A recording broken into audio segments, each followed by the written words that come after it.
Hello, I'm Melinda LaPrade. I'm the Director of Career Services for the College of Business and Technology. And I want to ask you a couple of questions. Are you career ready? Are you resume ready?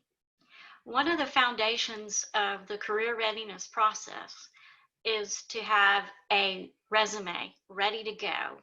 And actually, you should probably have this as a working document as a sophomore so that by junior year, it's ready to send out to potential internship employers. And then senior year, you're updating it and tweaking it, getting ready for your job search or for your application to graduate programs.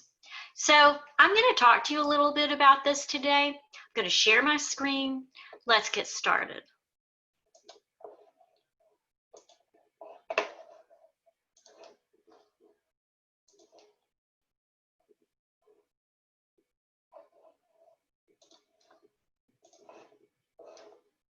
So my contact information I'm sharing on one of the slides later in the presentation. I just want you to know that this is my role, is to help you, assist you, get you ready to launch.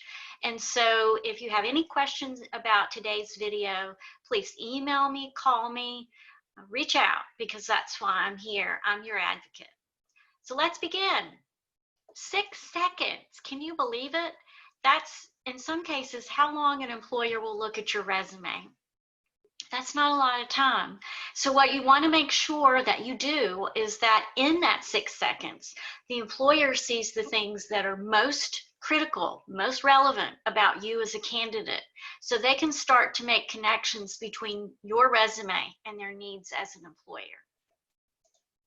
I also like to point out that some of the things that students do that are issues on their resumes are quite simple to fix. These are some things that I've seen on resumes probably in the last 6 months. So let's look at them. Number one, clearly manager is misspelled in this particular situation.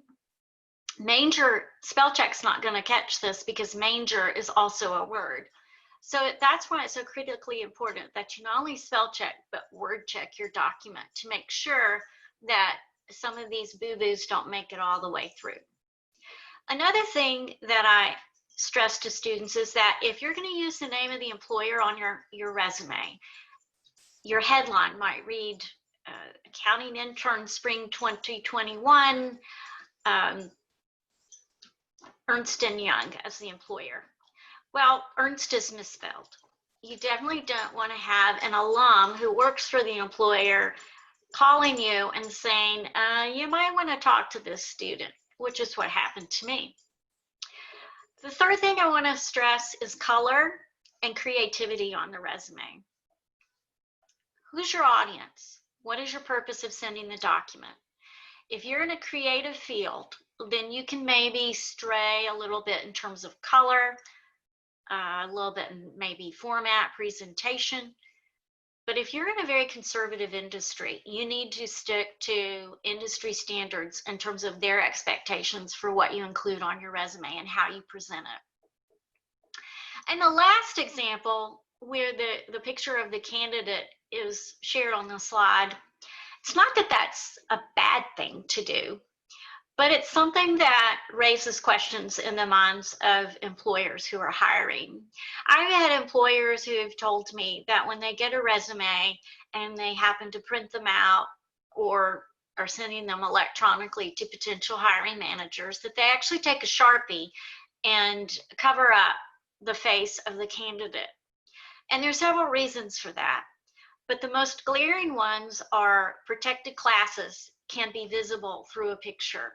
So race or ethnicity, potentially religion, gender, and age.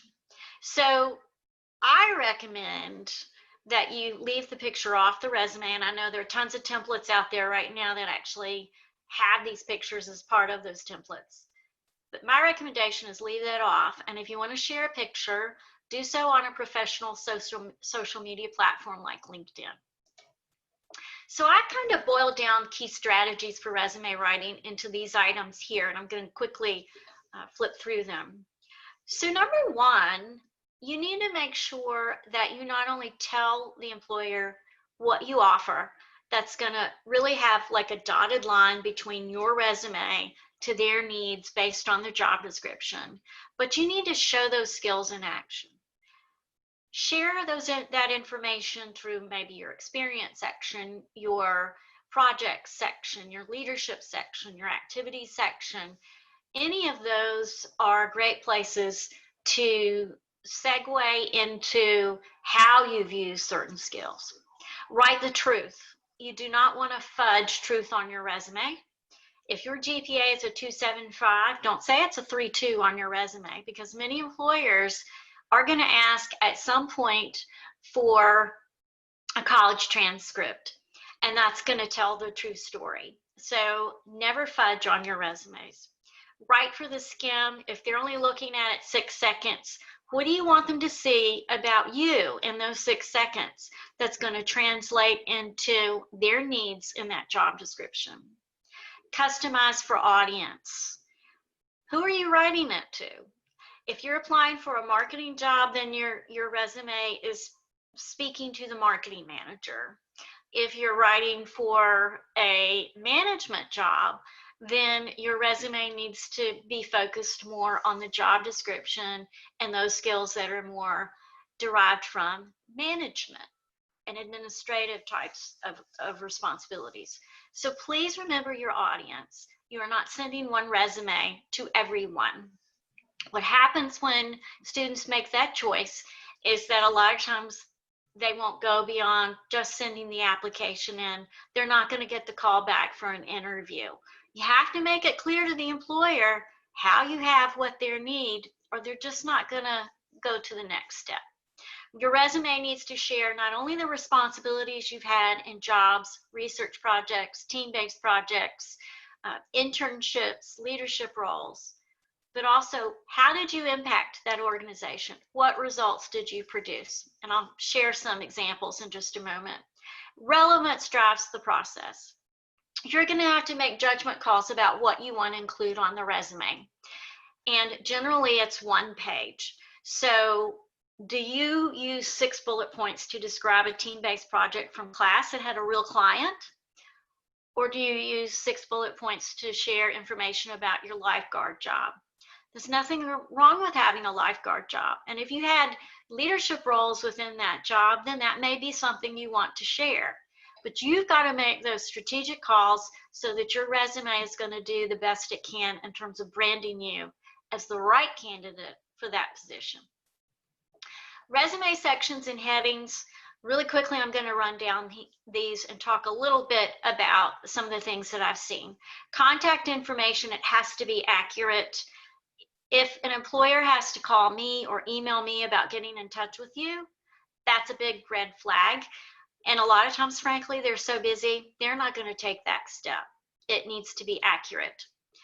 A summary or objective statement needs to be clean, it needs to be fairly brief, and it needs to, again, underscore why you're sending the resume and what is your time frame.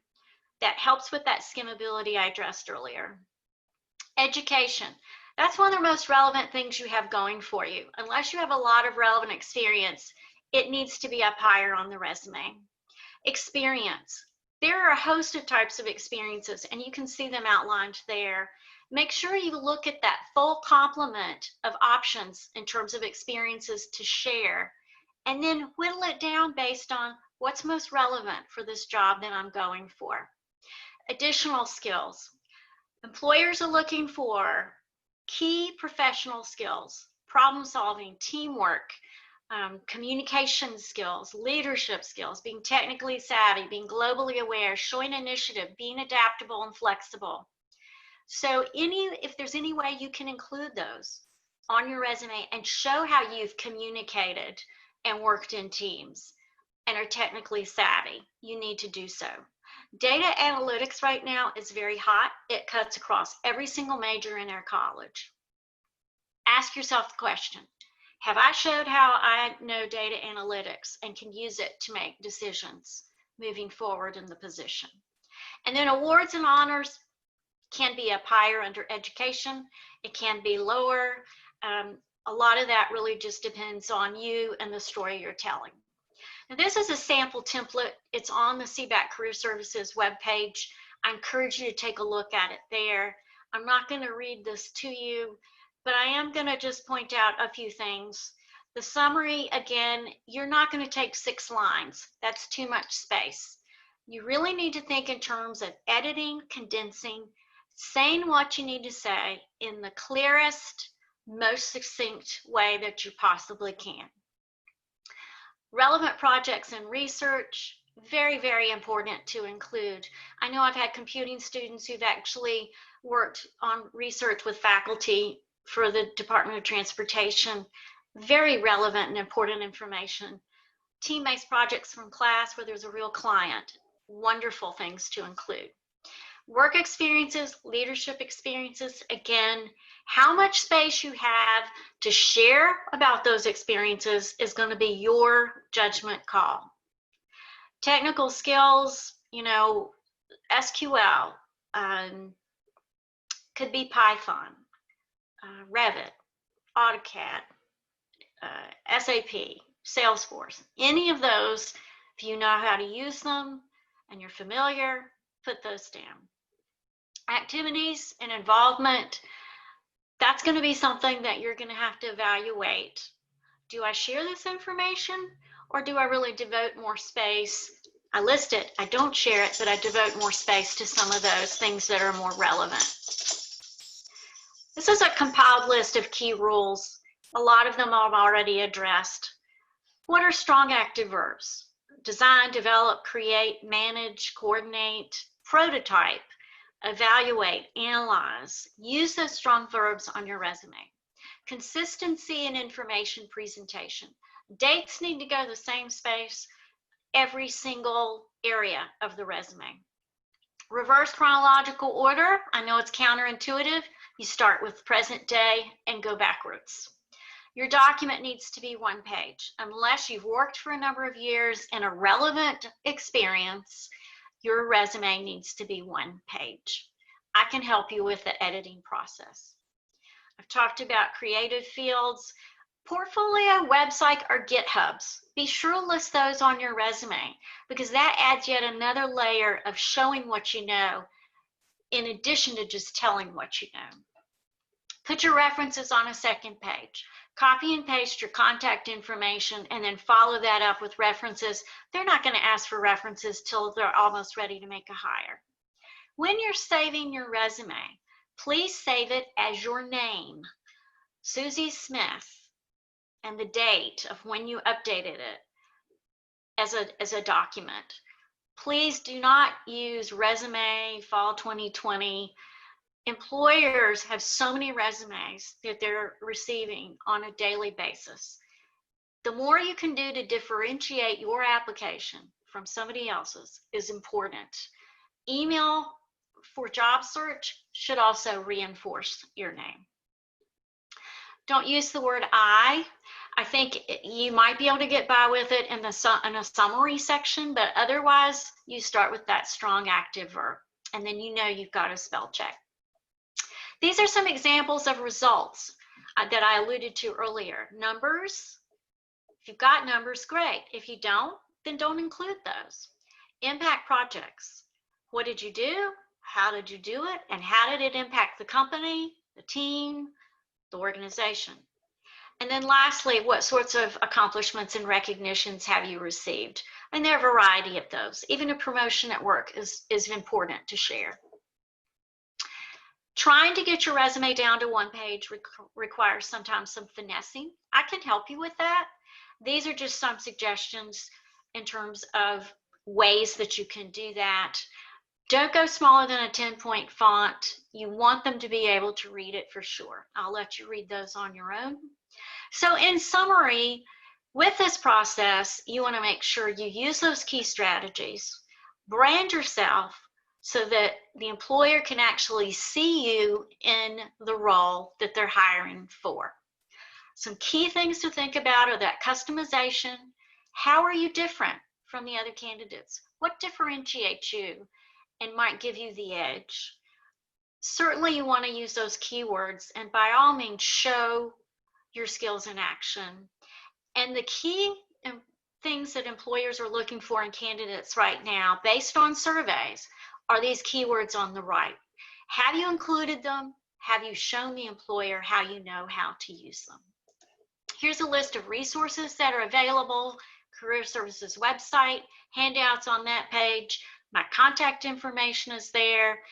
I hope that this information has proven helpful to you. I'm going to stop sharing my screen, and I look forward to working with you as you move through the process of becoming career ready and resume ready. Thank you.